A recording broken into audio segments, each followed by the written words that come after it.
There is a federal law, already in effect right now, that changes how much you can get for fixing your house, whether you can actually downsize near your kids, what happens if a corporation buys your rental building, and whether Wall Street can keep buying up the house down the street. Here's the part almost nobody knows. This law didn't get signed. The president scheduled a signing ceremony, then canceled it 2 hours before it started. He held the bill for weeks, and it became law anyway, automatically, without his signature, because of a rule in the Constitution most Americans have never heard of. I'm going to show you exactly how that happened, and more importantly, exactly what it means for your house, your rent, and your money.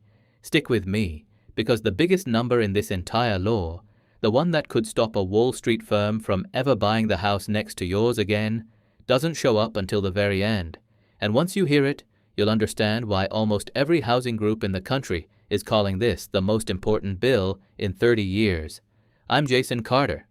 Every week on this channel, I go through exactly what's changing for older Americans, money, housing, benefits, and tell you in plain English what to actually do about it. If that's useful to you, hit subscribe before we start, because there's a lot more coming out of this law in the months ahead, and I'll be tracking every part of it. Let's get into it. Here's the backdrop. The country is short somewhere between 4 and 7 million homes. That gap is a huge reason rents and home prices have climbed the way they have, and it puts a lot of older adults in one of two traps: stuck in a house that's become too big, too expensive, and honestly too dangerous to keep up, or stuck renting from a landlord that feels more like a call center than a person.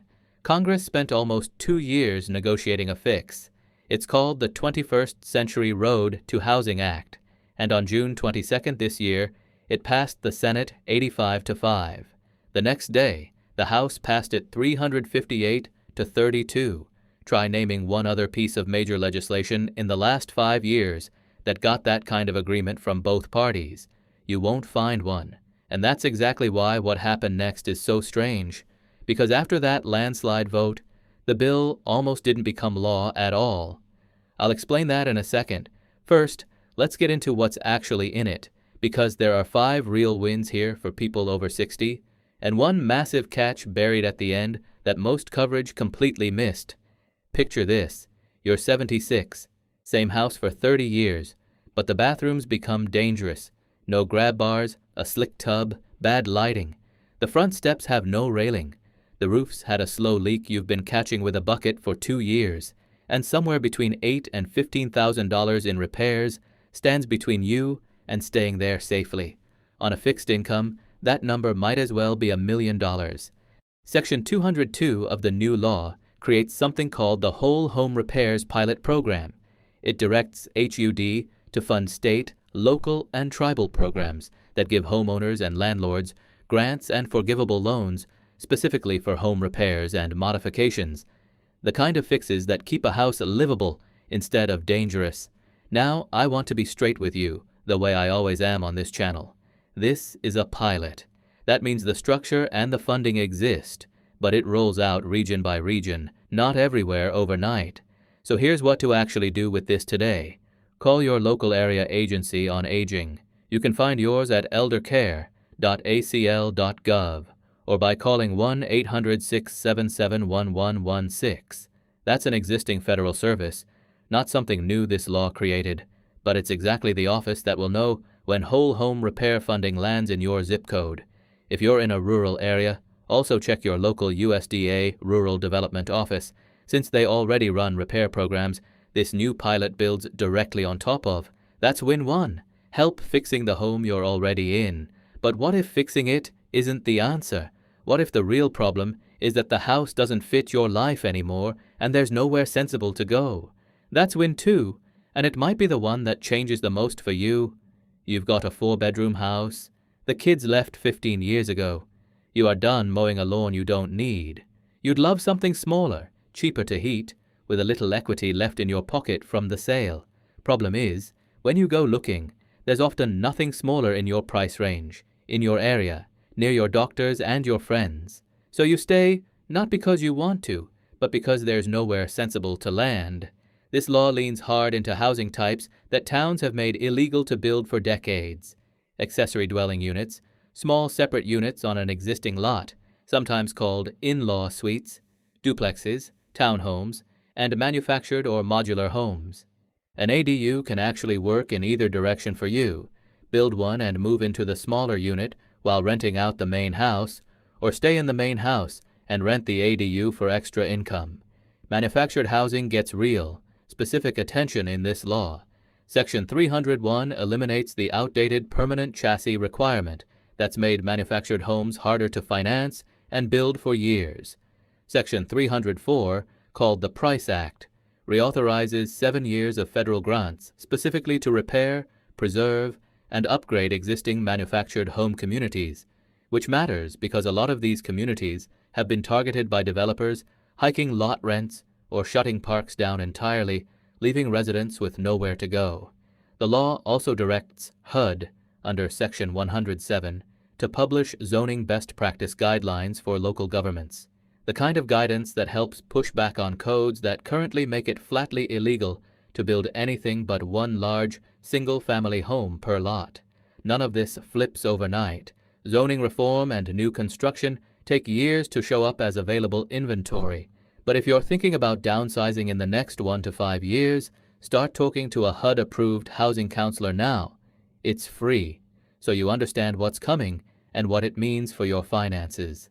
I'll give you that number again at the end, because it applies to almost everything in this video.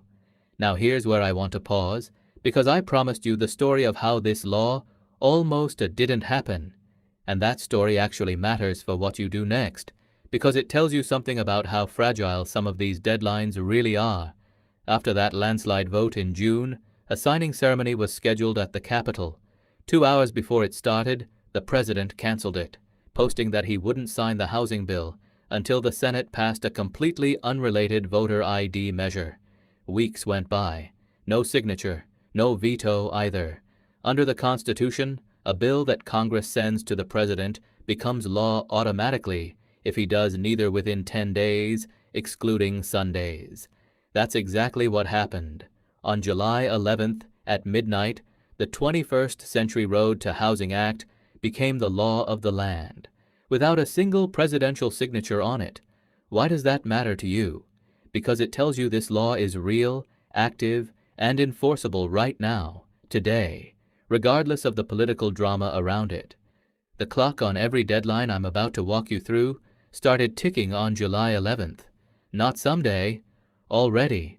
And speaking of deadlines, this is exactly where the biggest number in the entire bill comes in, the one I promised you at the very start.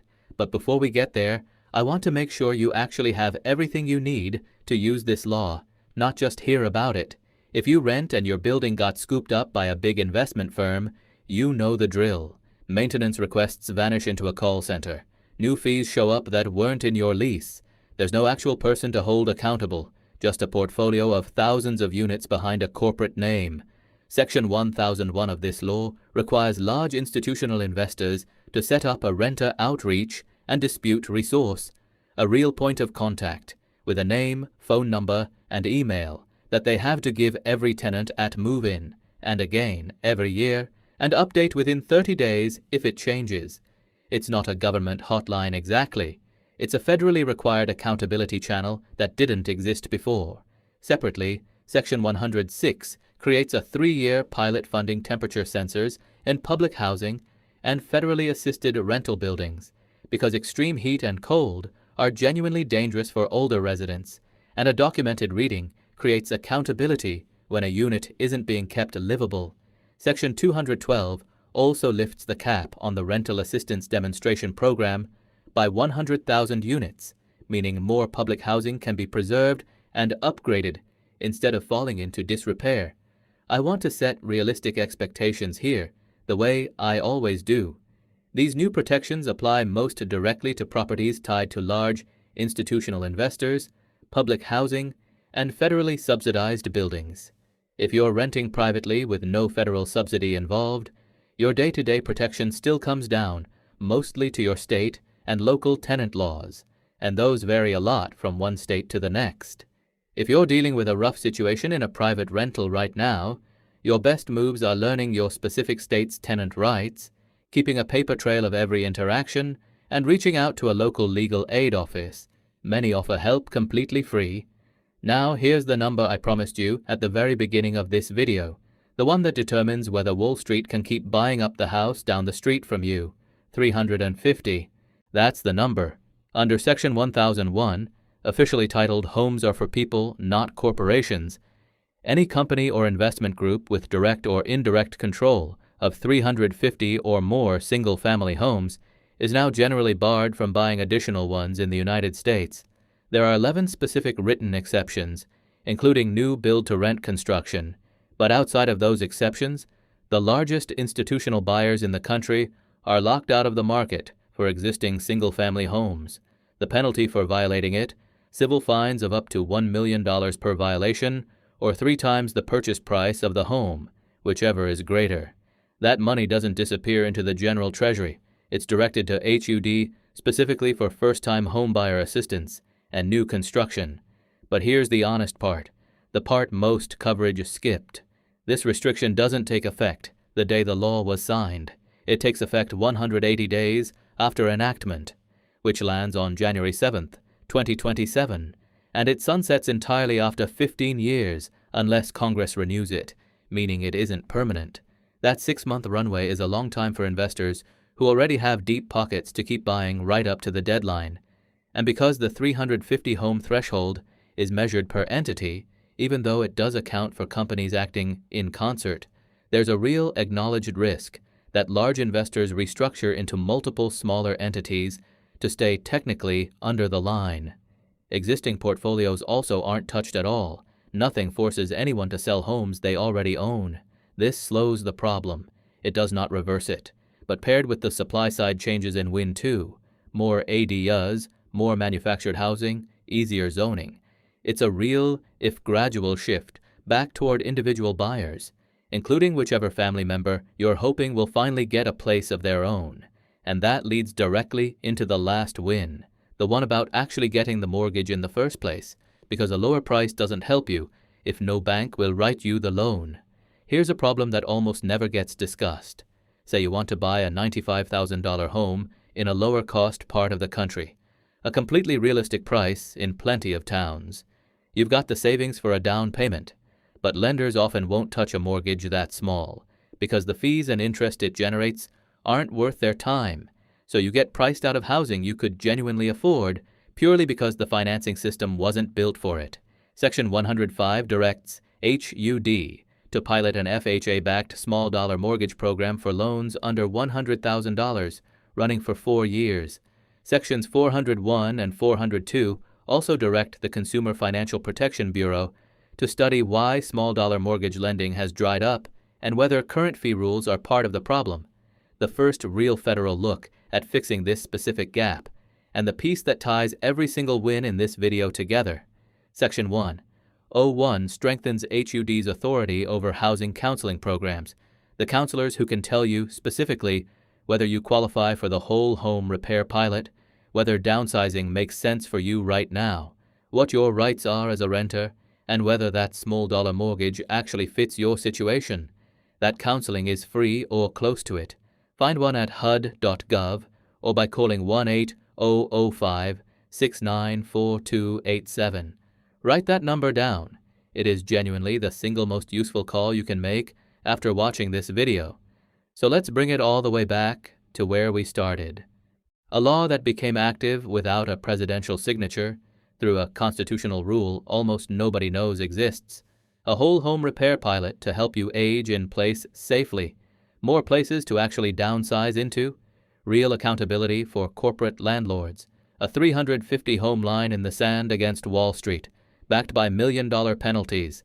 And a small-dollar mortgage pilot to make sure an affordable house doesn't get killed by an unaffordable lending system.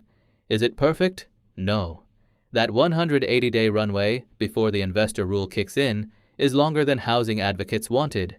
The entity-based threshold has a real loophole, and most of the supply-side wins will take years to fully show up.